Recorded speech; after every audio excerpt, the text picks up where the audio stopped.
नमस्कार, special report में आप सभी का स्वागत है। मैं हूं अरविंद। पूरी दुनिया जनसंख्या विस्फोट की चपेट में है। जमीन तो उतनी ही है, लेकिन आबादी तेजी से बढ़ती जा रही है। आलम यह है कि दुनिया भर में जीवन का स्तर जो है वो गिर रहा है। भारत का हाल तो और भी बुरा है। जिस तरह से यहाँ आबादी बढ़ती जा रही है, उससे तो जल्द ही भारत और चीन को पछाड़कर दुनिया का सबसे ज्यादा पॉपुलेशन वाला देश बन जाएगा। यानी भारत समेत दुनिया भर के लिए जनसंख्या बन रही है जानलेवा।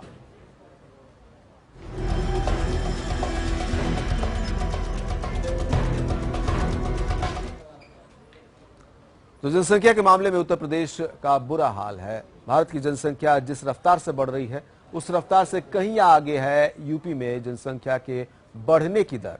यूपी में बढ़ती आबादी से सीएम योगी भी चिंतित हैं। विश्व जनसंख्या दिवस के मौके पर आज उत्तर प्रदेश की जनता को जागरूक करने के लिए मुख्यमंत्री योगी आदित्यनाथ ने सारथी वाहन को रवाना किया, जबकि इस दौरान उन्होंने जनसंख्या के बढ़ोतरी को लेकर चिंता भी जाहिर की। आपको बता दें कि इस साल यानी 2017 का विश्व जनसंख्या दिवस का थीम है परिवार नियोजन।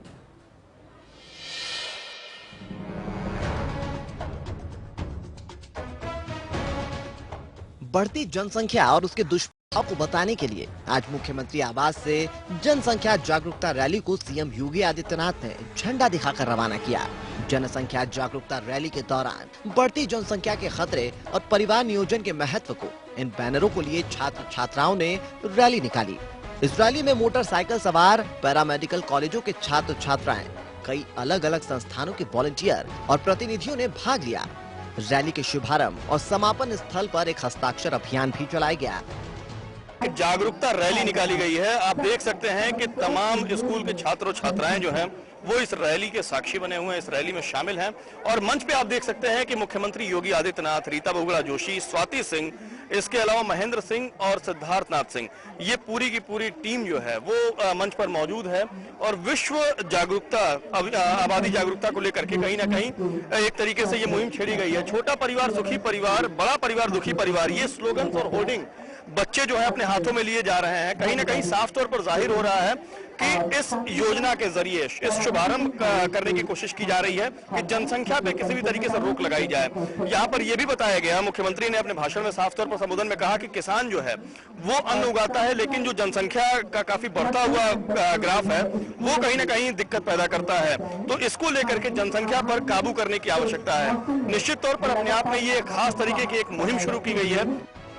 इस दौरान सीएम योगी आदित्यनाथ ने लोगों से अपील की कि जनसंख्या के बढ़ते दुष्प्रभाव को देखते हुए इसे नियंत्रित करने की आवश्यकता है।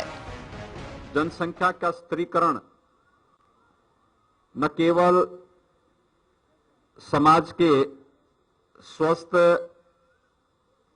और उन्हें उन बुनियादी सुविधाओं को उपलब्ध कराने में मदद कर सकता है जो कि एक सामान्य मानव की आवश्यकता के लिए आवश्यक है, अभी तो उपलब्ध संसाधनों का बेहतर उपयोग करके हम विकास की प्रक्रिया को भी आगे बढ़ा सकते हैं। आपको बता दें कि जनसंख्या के घनत्व को लेकर पूरे देश के 146 जिलों को चिन्हित किया गया है, जिसमें से अकेले उत्तर प्रदेश के 57 जिले शामिल हैं। रैली में प्रदेश की महिला एवं परिवार कल्याण मंत्री प्रोफेसर रीता बहुगुणा जोशी भी मौजूद थीं। उन्होंने बताया कि इस पखवाड़े में देश में परिवार कल्याण कार्यक्रम से जुड़ी हुई गैर सरकारी संस्थाओं को जागरूकता बढ़ाने के लिए प्रोत्साहित किया जाएगा। साथ ही स्वास्थ्य इकाइयों द्वारा बड़े स्तर पर परिवार नियोजन संबंधित सेवाएं उपलब्ध कराई जाएंगी। जनसंख्या नियंत्रण के लिए योगी सरकार नवविवाहितों को शगुन के रूप में परिवार नियोजन किट दे रही है। राज्य सरकार नवविवाहित दंपतियों को शगुन में परिवार नियोजन की एक किट बांटेगी।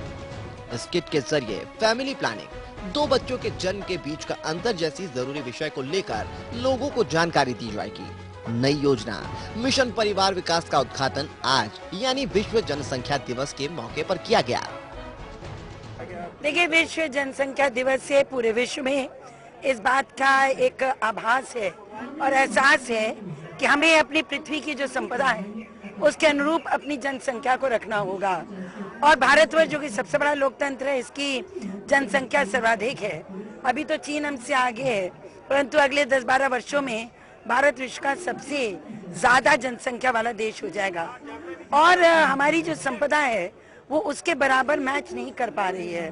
तो छोटा परिवार सुखी परिवार होता है, ये तो सभी जानते हैं। और इसको पॉपुलराइज करने के लिए, इसको लोकप्रिय बनाने के लिए भारत सरकार और प्रदेश सरकार कटिबद्ध है।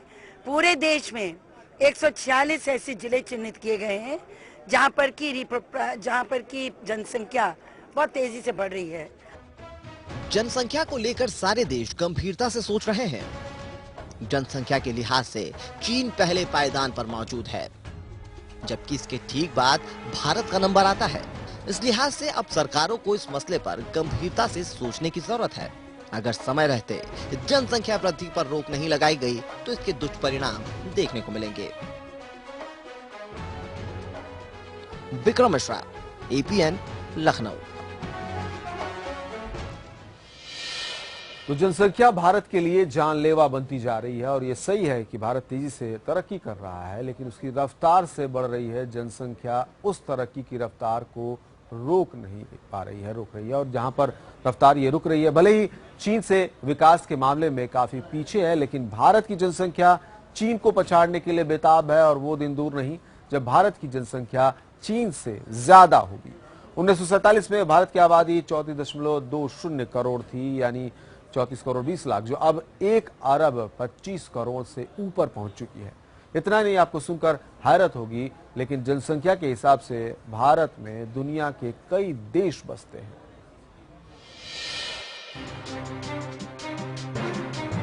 भारत जनसंख्या विस्फोट की चपेट में है। भारत की आबादी दिन दोगुनी रात चौगुनी बढ़ रही है। आलम यह है कि भारत में हर 1 मिनट 25 बच्चे पैदा होते हैं। यह आंकड़ा उन बच्चों का है जो अस्पतालों में जन्म लेते हैं। अभी इसमें गांवों और कस्बों के घरों में पैदा होने वाले बच्चों की संख्या नहीं जुड़ी है। 1 मिनट में 25 बच्चों का जन्म लेना साफ करता है कि आज चाहे भारत में कितनी भी तरक्की हुई हो या भारत शिक्षित होने का कितना भी दावा कर ले, लेकिन ये भी एक सच्चाई है कि अभी देश के लोगों में जनसंख्या के प्रति जागरूकता नाम मात्र ही आई है। जागरूकता के नाम पर भारत में कई कार्यक्रम चलाए गए हैं। हम दो हमारे दो का नारा दिया गया, लेकिन लोग हम दो हमारे दो का बोर्ड तो दीवार पर देख लेते हैं, लेकिन लोगों के लिए ये महज एक नारा बनकर रह गया है। आज जनसंख्या विस्फोट का आतंक इस कदर छा रहा है कि हम दो हमारे दो का नारा भी असफल सा हो गया है। इसीलिए भारत सरकार ने नया नारा दिया है, छोटा परिवार सुखी परिवार। अब सरकार छोटे परिवारों के फायदे गिनाकर जनसंख्या नियंत्रण की जुगत लगा रही है। जनसंख्या के मामले में चीन दुनिया में पहला स्थान रखता है। वहीं दूसरी ओर भारत भी आज के दिन अपनी 1 अरब 27 करोड़ आबादी के साथ विश्व में दूसरे नंबर पर है। विशेषज्ञों ने चिंता जताई है कि अगर भारत की जनसंख्या इसी दर से बढ़ती रही तो 2030 तक भारत विश्व में पहला स्थान हासिल कर लेगा। भारत की फिलहाल जो आबादी है वो अमेरिका, इंडोनेशिया, ब्राजील, पाकिस्तान और बांग्लादेश की कुल जनसंख्या से ज्यादा है।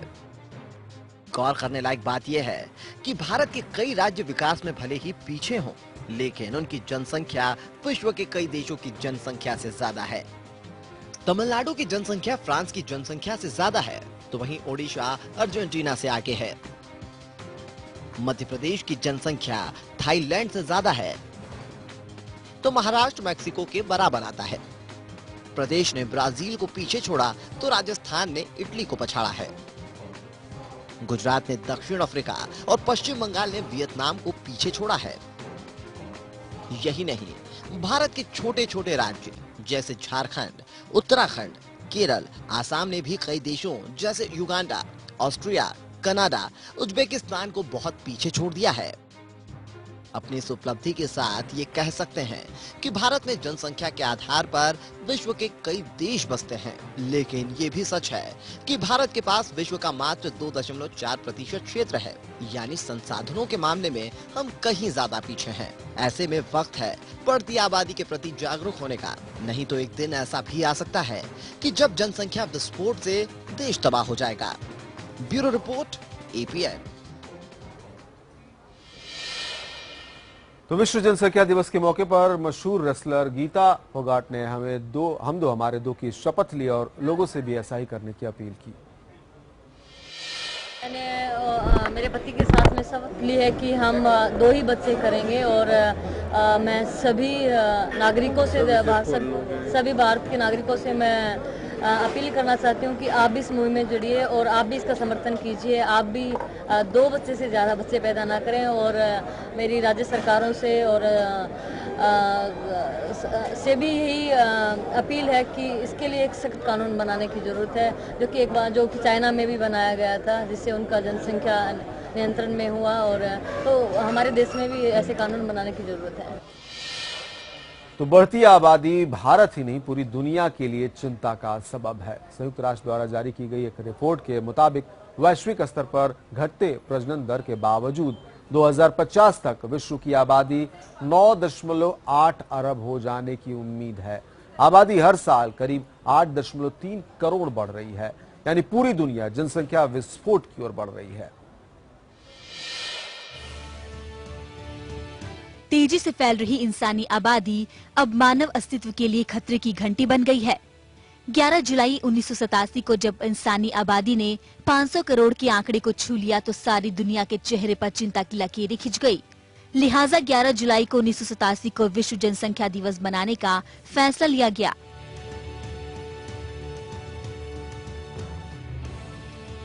तेजी से बढ़ती जनसंख्या से संबंधित बिंदुओं, चिंताओं और संभावनाओं पर सारी दुनिया के विकसित और विकासशील देशों के लोगों का ध्यान खींचने के लिए इन दिनों को सांकेतिक रूप से इस्तेमाल किया जा रहा है।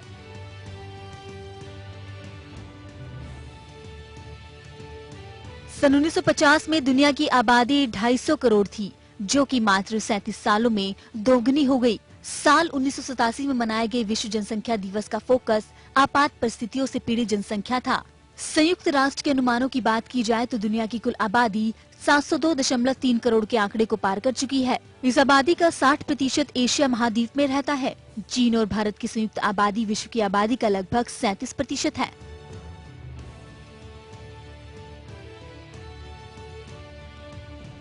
आबादी का सबसे अधिक दबाव चीन और भारत पर है। तीसरी दुनिया की बढ़ती आबादी के सामने अनेक गंभीर चुनौतियां हैं। मौजूदा समय में 200 से अधिक देश छोटे परिवार और सेहतमंद जीवन के लिए लोगों को जागरूक कर रहे हैं।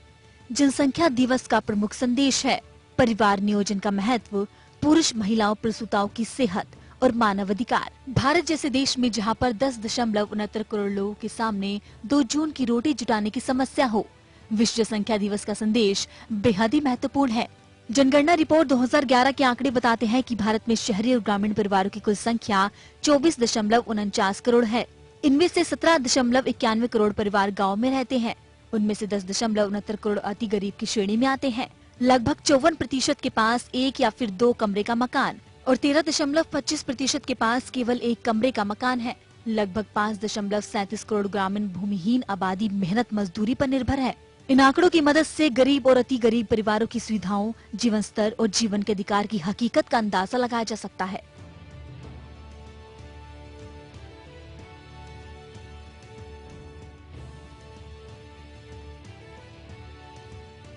इन सब के अतिरिक्त शहरों में अगर एक और बढ़ती नागरिक सुविधाएं हैं तो दूसरी ओर तेजी से पैर पसारते स्लम हैं। प्रदूषित गटर और नाले हैं जिनके किनारे बसे लोग अभिशप्त नारकीय जीवन जीने के लिए मजबूर हैं। प्रदूषित होती नदियां और खाद्यान्न है और हड़बड़ी में किए गए विकास के साइड इफेक्ट से उपजी वो गरीब और अल्पशिक्षित आबादी है जो कि सही पुनर्वास के अभाव में बरसों से विस्थापन का दंश भोग रही है।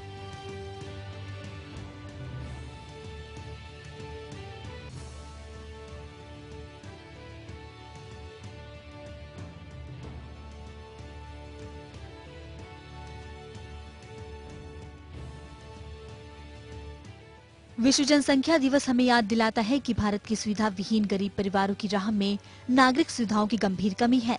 इस आबादी को पीने का साफ पानी, जल जनित एवं पर्यावरण जनित बीमारियों, सैनिटरी सुविधाओं, खुले में शौच की समस्याओं, इलाज की सुविधा, आजीविका के सामने अनेक चुनौतियां हैं। ये अवसर है कि असली चुनौती को आईना दिखाने का। Bureau report, EPN। जनसंख्या विस्फोट के परिणामों के बारे में जाने माने अर्थशास्त्री अरविंद मोहन से बात की हमारे संवाददाता खुर्रम निजामी ने।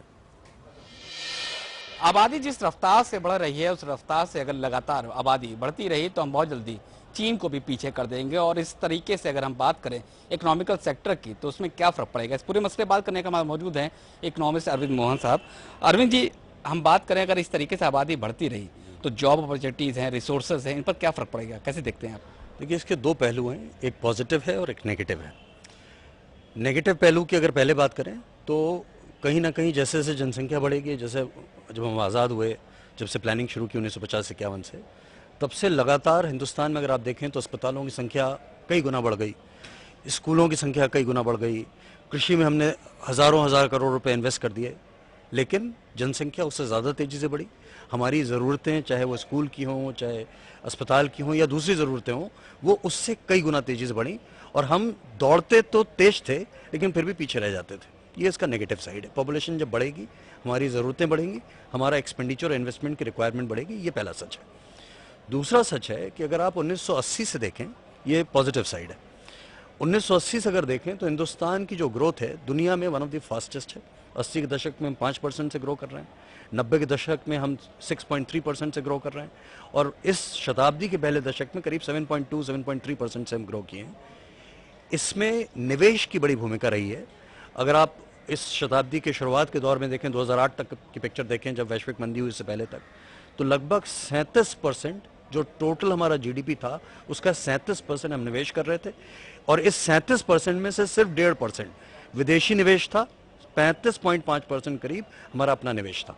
आज भी ये 34% के आसपास लगभग बना हुआ है हमारा टोटल निवेश और यही एक तरीके से फंड कर रहा है, यही इंजन है जो हिंदुस्तान की अर्थव्यवस्था को ग्रो करा रहा है।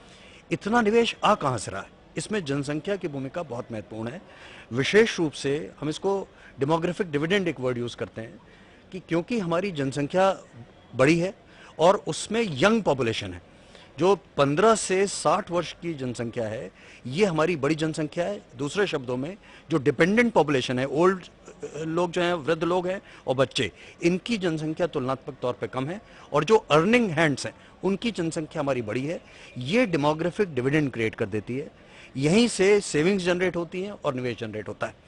आज हिंदुस्तान की समस्या ये है कि ये जो यंग पॉपुलेशन होने का एडवांटेज, हम दुनिया के बड़े देशों में सबसे यंग देश हैं और ये हमारा सबसे बड़ा एडवांटेज है, लेकिन आज हमारी दो बड़ी समस्याएं हैं। पहली समस्या है कि ये जो बड़ी जनसंख्या है, अर्निंग एज की जनसंख्या है, इसके पास स्किल्स नहीं है और उन स्किल्स के लिए एडिक्वेट एम्प्लॉयमेंट नहीं जनरेट हो पा रहा है और अगर स्किल्स नहीं होंगे, ये एडिक्वेटली एम्प्लॉयड नहीं होगा तो ये डेमोग्राफिक डिसएडवांटेज में कन्वर्ट हो जाएगा। जो हमारा आज एडवांटेज है ये खत्म होने लग जाएगा। दूसरी बड़ी समस्या ये है कि हमारी महिलाओं की जो भागीदारी है श्रमिक वर्ग में, लेबर फोर्स में जो भागीदारी है, वो तुलनात्मक तौर पे कम है और उसका एक शायद कारण यही है कि हमने अपनी बच्चियों को जैसे पढ़ाना चाहिए था शायद नहीं पढ़ाया है। तो जो हमारी आज कैंपेन चल रही है बच्चियों को पढ़ाने की, उनके तक स्किल्स को ले जाने की, जैसे जैसे ये होगा हम डेमोग्राफिक डिविडेंड का जो एडवांटेज है उसको बढ़ा पाएंगे और देश को और तेजी से बढ़ा पाएंगे। तो ईपीएन से बात करने का शुक्रिया। तो ये थे अरविंद मोहन साहब, जाने माने इकोनॉमिस्ट, जिनका साफ तौर पे कहना है कि अगर हम मैन पावर प्लानिंग ठीक तरीके से कर पाए तो बढ़ती हुई जन आबादी हमारे लिए वरदान होगी, वरना अभिशाप भी साबित हो सकती है। कैमरामैन मन्ना के साथ खुर्रम निजामी, एपीएन, लखनऊ। भारत में ऐसा कोई मुद्दा नहीं जो राजनीति से परे हो। हर मुद्दे में हमारे नेता राजनीति करने का बहाना ढूंढ ही लेते हैं। ऐसा ही मामला बढ़ती आबादी का भी है। हमारे नेता बढ़ती आबादी को भी धर्म से जोड़कर राजनीति कर रहे हैं। साक्षी महाराज को देश की बढ़ रही आबादी का कोई दूसरा कारण नहीं समझ में आता। उन्हें तो तेजी से बढ़ रही आबादी के लिए सिर्फ और सिर्फ मुसलमान ही जिम्मेदार नजर आते हैं। वही संघ प्रमुख की बात करें यानी मोहन भागवत, तो उनका कहना है कि हिंदुओं को भी अपनी आबादी बढ़ानी चाहिए। अब भागवत का ये बयान समाजवादी पार्टी के नेता आजम खान को इतना नागवार गुजरा कि उन्होंने बदजुबानी की सारी हदें तोड़ दी। आइए आपको सुनाते हैं नेताओं की जनसंख्या पर बेलगाम जुबान। देश में समस्याएं खड़ी हो रही जनसंख्या के कारण, उसके लिए हिंदू जिम्मेदार नहीं है, साक्षी महाराज जिम्मेदार तो बिल्कुल नहीं है। हम तो चार भाई, चारों के चारों सन्यासी, एक ने भी शादी नहीं की, तो हम जिम्मेदार नहीं हैं। जिम्मेदार वो है जो 4 बीवी और 40 बच्चों की बात करते हैं। जनसंख्या दर घट रहा है तो कोई कानून है क्या जिसमें कहा गया है हिंदुओं जनसंख्या घटाओ? ऐसा है क्या? ऐसा तो कुछ नहीं है। बाकी लोगों की बढ़ रही तो आपकी क्यों नहीं बढ़ती? ये कोई व्यवस्था का प्रश्न थोड़ी है, ये समाज का वातावरण। हमारे इस खास प्रोग्राम में फिलहाल इतना ही। एक छोटा सा ब्रेक के बाद भी आगे खबरें जारी हैं। आप जुड़े रहिए एएपीएन के साथ।